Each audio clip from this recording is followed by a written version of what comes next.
প্রতিনিয়ত আমাকে হুমকি দেওয়া হচ্ছে মেরে ফেলার। আমার কেসটা কোর্টে যাওয়ার আগেই ওই লোক যে ক্রিমিনাল আশিয়ানের নজরুল, সে জামিন নিয়েছে এবং জামিনটা সে নিয়েছে একজন বড় মাপের নেতার কাছ থেকে, এবং নেতাটাকে তার ডেজিগনেশনটা আমি আপনাদেরকে বলে দিচ্ছি। সে ঢাকা উত্তর বিএনপির বড় নেতার আন্ডারে জামিন নিয়েছে, বর্তমান সরকারের সে প্রতিমন্ত্রী। ঢাকা উত্তরের একজন সে নেতা এবং বর্তমান সরকারের প্রতিমন্ত্রী। আপনারা নিশ্চয়ই নাম জানতে চাইবেন, এখন আমি আপনাদেরকে বলে দিলাম সে ঢাকা উত্তরের একজন বিএনপির নেতা এবং সে এখনকার সরকারের প্রতিমন্ত্রী। বাকিটা আপনারা খুঁজে বের করবেন যে কার আন্ডারে এই ক্রিমিনাল আমার মতো একটা মেয়েকে পশুর মতো নির্যাতন করে জামিন পেল।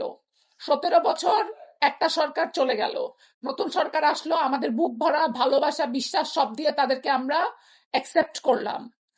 আমি এন্টারটেনমেন্ট কর্মী, আমি একজন অভিনেতা, আমি একজন অভিনেত্রী। আমার এই কাজে সরকার আমাকে কি সাহায্য করবে? উল্টা সরকারের প্রতিমন্ত্রীর আন্ডারে জামিন পেয়ে গেছে ক্রিমিনাল।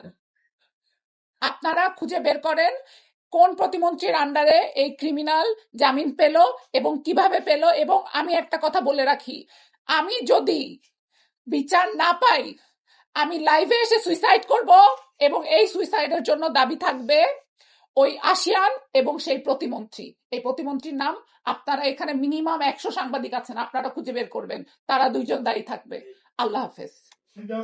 আপনারা খুঁজে বের করেন, আমি তো বলে দিছি সে উত্তরের একজন নেতা এবং বর্তমান সরকারের প্রতিমন্ত্রী। আপনারা নাম খুঁজে আমাকে SMS করবেন যে সে কে।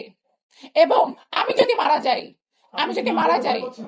আমি যে অবশ্যই আমার জীবনের তো ভয় আছেই, আমার জীবন আমাকে প্রতিনিয়ত আমাকে প্রতিনিয়ত হুমকি দেওয়া হচ্ছে, আমার আমার আপনার জায়গায় আপনার বোন হইলে আপনি কি করতেন ভাই?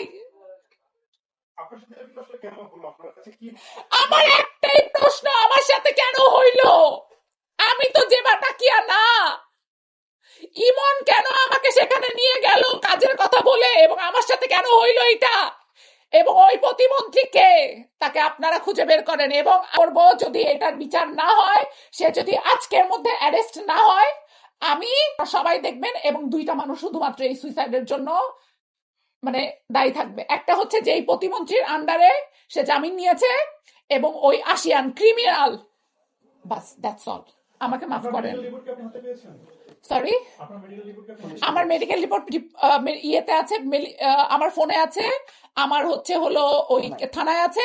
আপনারা উঠায় নেন এবং কোন প্রতিমন্ত্রীকে দিয়ে জামিন নিয়েছে আগে সেটা বের করেন, তারপরে নিউজ করেন। আল্লাহ হাফেজ।